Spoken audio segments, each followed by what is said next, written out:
مرحبا واهلا وسهلا فيكم قناتي، وان شاء الله رمضان كريم مبارك علينا وعليكم، وتنعاد بالصحة والعافية يا رب. اليوم حبيت ارجع ادوم طريقة بريوش السوري. اول نزلت على قناتي وحبيت ارجع انزلكم مرة تانية بس كمية اقل عملتها المرة.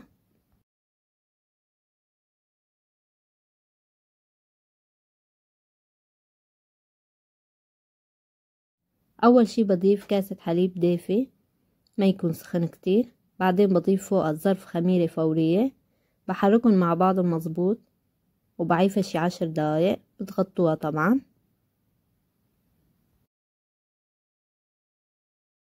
وبعد 10 دقايق بضيف بيضة، بعدين بضيف زيت نباتي اقل من ربع كوب. مثل ما انكم شايفين كمية كتير قليلة، اقل من ربع كوب زيت نباتي. بعدين بضيف معلقة صغيرة بيكنج باودر ورشة ملح ربع معلقة، وبضيف السكر حسب الرغبة، اذا بتحبوا حلاوته زيادة بتضيفوا اكتر. انا ضفت ربع كاسة، اذا بتحبوا يعني اكتر تضيفوا نص كاسة. بعدين بحركهم مع بعض مظبوط، وبضيف ربع معلقة محلب، برجع بحركهم مع بعض مظبوط، وبضيف الطحين تدريجيا. طبعا انا حطيت 4 كاسات، وانتوا حسب نوع الطحين عندكم بياخد، بس ضيفوا تدريجيا. كل ما ضفتوا شوي عجنوا. العجينة لازم تكون تمسك بالايد، يعني تلزق مظبوط بالايد. لا بس ما لزقت بالايد تطلع معكم قاسية وما بتنجح معكم. مثل ما انكم شايفين عم بعجن شوي وعم بضيف الطحين تدريجيا، وانتوا تابعوا نفس الطريقة.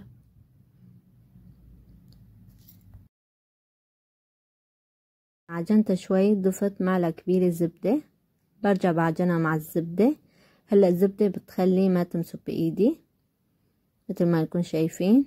بعدين بدهن ايدي بشوية زيت، وبشيل العجينة بهالطريقة بساويها. وطبعا ارضيتها كمان بدهنها بشوية زيت مثل ما نكون شايفين، وبحط العجينة، وبعدين بغطيها وبعيفها اقل شي ساعة.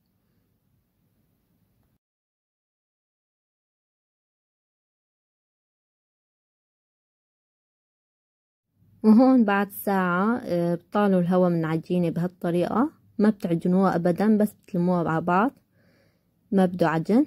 مثل ما انكم شايفين العجينة طراوتها. طبعا جهزت صينية الفرن، حطيت ورقة زبدة بأرضيتها.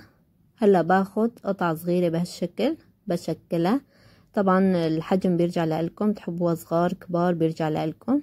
مثل ما انكم شايفين بسيطة كتير، ما بدها شي، بس بتلموها هيك على بعضها هيك شي، بتزبطوها وبتحطوها على جنب. بكمل الكمية كلها بنفس الطريقة.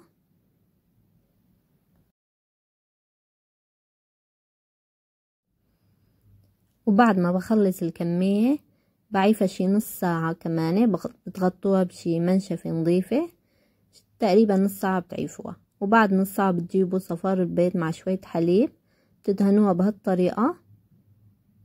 طبعا بعدين بتحطوا السمسم وحبة بركة، طبعا حسب الرغبة، يعني بتحطوا بس سمسم بصير كمان بيرجع لكم. وبشغل الفرن من تحت على درجة 200، بتراقبوه لمدة 20 دقيقة. طبعا حسب كل فرن بتاخد وقت، يعني انتوا راقبوه بعد 10 دقايق شوفوا، يعني طبعا بتشغلوه قبل. بعدين بتشغلوه من فوق كمان، بس اخد اللون من تحت بتشغلوه من فوق كمان لتاخد اللون اللي بدكن اياه. وهيك صارت عندي جاهزة للتقديم. طبعا اول ما بتطلعوها من الفرن بتدهنوها مباشرة بقطر بارد، وجوز الهند بيرجع لكم حسب الرغبة. طريقتها كتير سهلة وبسيطة، ومقاديرها بسيطة بنفس الوقت. بس تابعتوا الخطوات تنجح معكم ان شاء الله من اول مرة. شايفين طراوتها؟ بتمنى انكم تجربوها، واذا عجبكم طريقتي ما تنسوا تشتركوا بقناتي وتدعموني لاستمر. وان شاء الله بشوفكم بالفيديو الجاي، والصحة وهنا.